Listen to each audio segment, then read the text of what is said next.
اس لیے تو اللہ نے تفاوت رکھا، مالدار کی سخاوت کا امتحان رکھا، غریب کی خودداری کا امتحان رکھا، اور ایک دوسرے کے ساتھ جوڑ دیا ہے۔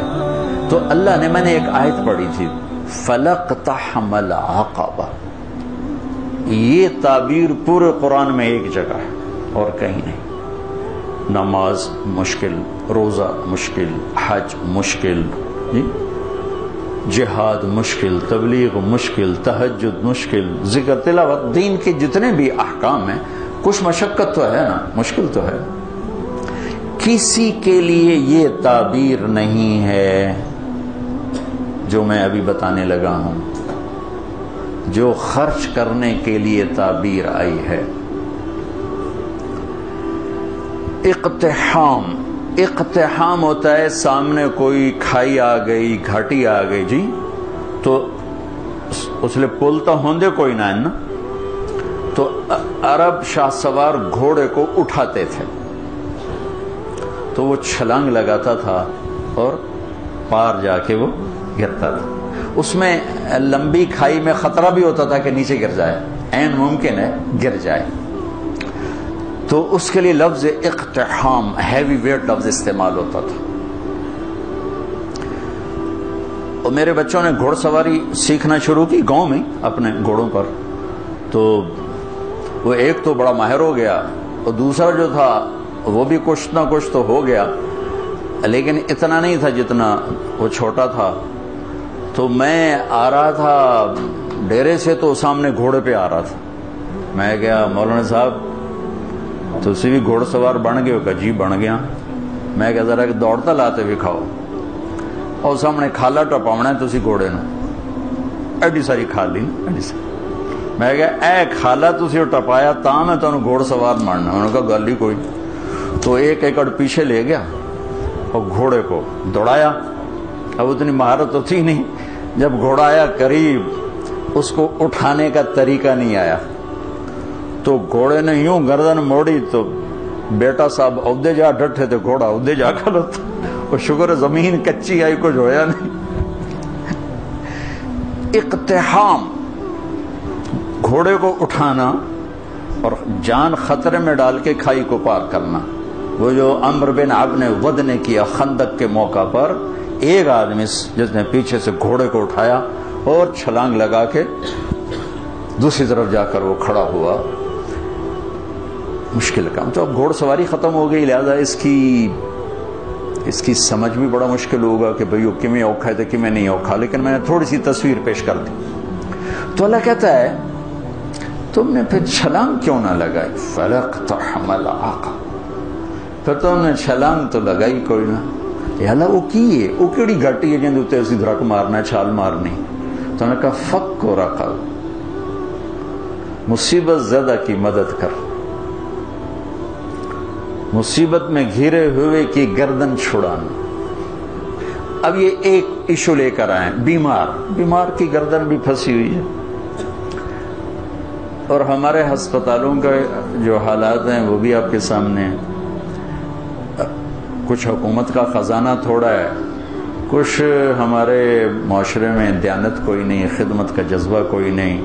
میں ہاتھ جوڑ کر ڈاکٹروں کے آگے کہ ہمارے اکثر ڈاکٹر تاجر ہیں، ڈاکٹر نہیں ہیں۔ وہ پیشنٹ نہیں ڈیل کرتے، وہ کسٹمر ڈیل کرتے ہیں۔ تبادلہ ہوتا ہے مریضوں کا، بھیج دا پیا میرا کتنا کمیشن ہے، تینوں بھیج دا پیا میرے واسطے کی ہے۔ تو بہرحال کمیوں کا ذکر نہیں کرنا چاہیے، خوبیوں کا ہی کرنا چاہیے، لیکن بس ہم نوا میں بھی کوئی گل ہوں کہ خاموش رہوں، کوئی نہ کوئی تو زبان پہ آئی جاتا ہے۔ نالے بلبل کے سنوں اور ہماتن گوش رہوں، ہم نوا میں بھی کوئی گل ہوں کہ خاموش رہوں۔ آہ تو آئی جاتی ہے زبان کہ جب ڈاکٹر ہی تاجر بن جائے اور پیشنٹ کو ایسے ڈیل کرے جیسے کسٹمر ہوتا ہے۔ بہرحال کمیوں پہ مٹی ڈالو۔ تو میرے رب نے لوگوں کی مدد کرنے کی جو تعبیر کی ہے وہ ہے چھلانگ لگانا۔ تو انہیں چھلانگ کیوں نہ لگائی؟ کیا یا اللہ تہجد نہیں، روزہ نہیں، حج نہیں، جہاد نہیں، قرآن دی تلاوت نہیں، ساڑی طرح بہ کے بخاری پڑھاونا نہیں. کیا یا اللہ کہ میرے دکھی بندوں کی گردنیں آزاد کرا، دکھیوں کی مدد کر. او اطعام فی یوم ذی مسغبۃ یتیما ذا مقربۃ و مسکینا ذا متربہ. یا غریب رشتہ داروں کی ضرورتوں کا خیال کرنا، مسکینوں کی ضرورتوں کا خیال کرنا. ایک ہوتا فقیر، ایک ہوتا مسکین. مسکین ہے سکن ہو جانا، ایسی کیفیت کہ وہ بالکل پتھر کا بت بن گیا ہے. یہ فقیر سے بڑا غریب ہوتا ہے. تو میرے رب نے کہا غریبوں کی مدد، رشتہ داروں کی مدد، جن کی گردنیں بیماری میں، قرضے میں، کسی بھی چیز میں پھنسی ہوئی ہیں، آزاد کرانا. یہ ہے گھاٹی کو پار کرنا، یہ ہے گھاٹی میں چھلانگ لگانا، یہ ہے کھائی کو پار کرنا. ایمان کو بعد میں ذکر کیا، ثم کان من الذین آمنوا وتواصوا بالصبر وتواصوا بالمرحمہ. پھر ایک تھوڑا سا قانون بتا دیا کہ یہ صفات کافر بھی کر سکتا ہے، لیکن قبول اس کی ہوں گی جو ایمان والا بھی ہو، صبر والا بھی ہو. ایمان والا بھی ہو، صبر والا بھی ہو. تو ایک بہت بڑا ڈاکٹر صاحب نے مطالبہ رکھا ہے، ہم ساری باتیں حکومت پہ کیوں چھوڑتے؟ دنیا میں سفر ہوتے ہیں. میں نے ایک دفعہ وہاں تھا، یہ سویڈن، وہ ساری ویلفیئر کنٹری ہے. تو میں نے وہاں ایک سویڈش مسلمان تھا اور عالم بھی تھا، مدرسے میں پڑھا اور تعلق بھی تھا. میں نے کہا یہ آپ کے ملک کا یہ انقلاب کیسے ہے؟ کہا حکومت نہیں لے کر آئی تھی، عوام لے کر آئے تھے. 90 سال پہلے اس ملک کے 10 لاکھ آدمی ملک چھوڑ کے چلے گئے بھوک کی وجہ سے. یہ ملتا کچھ نہیں، فقر کی وجہ سے ملک چھوڑ کے چلے.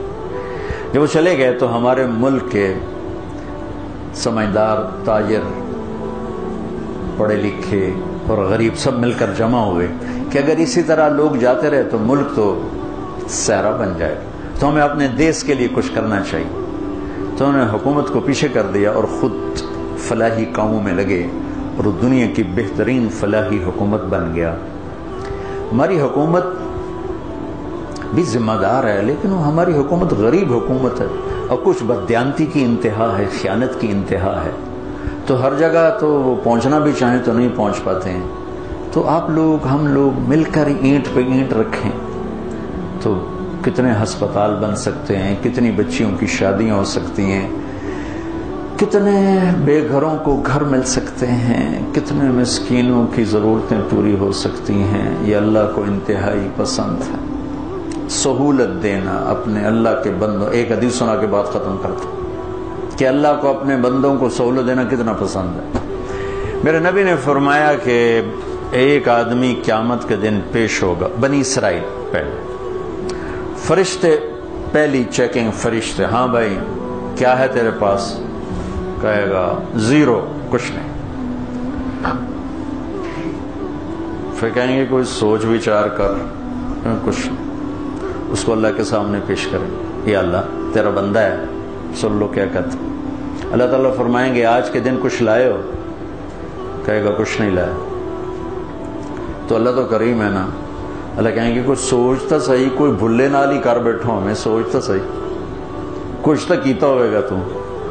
تو سوچ کے کہنے لگا یا اللہ میں تاجر تھا، تاجر تو لوگوں کو مال دیتا تھا. جب کوئی دینے کے قابل نہیں رہتا تھا، کوئی اس پہ آفت آ گئی، نقصان ہو گیا، گھاٹا پڑ گیا، تو میں اپنے ملازموں سے کہتا تھا اس کو معاف کر دو، مطالبہ نہ کر. اور جب کوئی دے سکتا تھا اور دینے میں دیر کرتا تھا تو میں اپنے ملازموں سے کہتا تھا اسے تنگ نہ کرو، جب دے گا ٹھیک، یہ مگر نہ پہ جاؤ. یہ آپ کے بازاروں میں روز لڑائیاں ہوتی، اور گریبان پکڑے ہوتے ہیں، ٹیلی فونوں پہ لگے ہوتے ہیں گالیاں دے دے، کیونکہ کاروبار سارا ادھار پہ چلا گیا ہے، دینے والا دینے کے لیے تیار نہیں، لینے والا سوٹا لیتے سر تے کھلوتا ہے۔ تو انہوں نے کہا یا اللہ بس میں یہ کرتا تھا، جو دے نہیں سکتا تھا اسے معاف کر دیتا تھا، جو دینے کے باوجود دیر کرتا تھا اسے تنگ نہیں کرتا تھا، نہ اس کے ایمان کے بعد اور کچھ نہیں، ایمان کے سوا اور کچھ نہیں۔ تو اس پر اللہ تعالیٰ فرمائیں گے واہ واہ، تو نے میرے بندوں کے ساتھ اتنا سہولت کا معاملہ کیا، تو میں رب ہو کر کیوں نہیں کروں گا؟ چل جا، معاف موجہ کر، جاؤ جنت، میری جنت میں جاؤ۔